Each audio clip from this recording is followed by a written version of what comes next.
So Zian mo, subukan mo manloloko si Zian. Oo, si Zian mukhang mga Baoy. Baoy. Baoy, cheater, gano'n.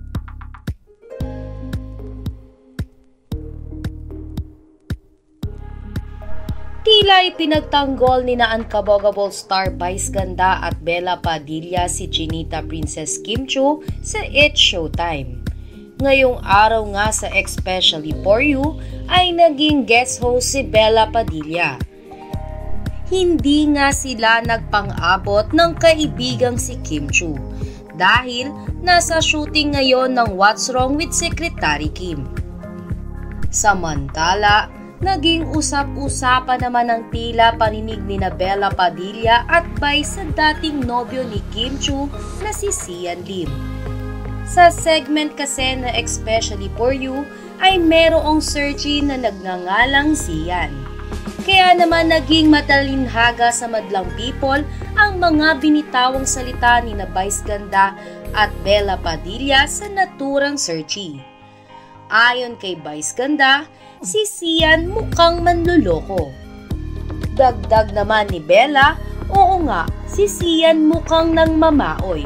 Maoy, cheater, ganon. Dahil naman dito ay naisip ng madlang people na tila parinig nila ito sa dating nobyo ni Kim Chiu na si Sian Lim. Hindi naman kasi lingid sa kaalaman ng lahat na pumutok ang balita na niloko ni Sian Lim si Kim Chiu, kaya naghiwalay ang dalawa. At ngayong taon nga lamang ay naglitawan ng mga litrato ni Sian Lim kasama ang tinuturong babae na di umano ay dahilan ng hiwalayan nila ni Kim Chiu. Gayunpaman, nilinaw naman ni Sian Lim na kaibigan lang at producer niya ang nasabing babae. Sa kabilang banda, marami naman ang bumilib sa tapang ni Vice Ganda at Bella Padilla. Anila ay makikita mo talaga ang pagmamahal ng dalawa kay Kim Chiu.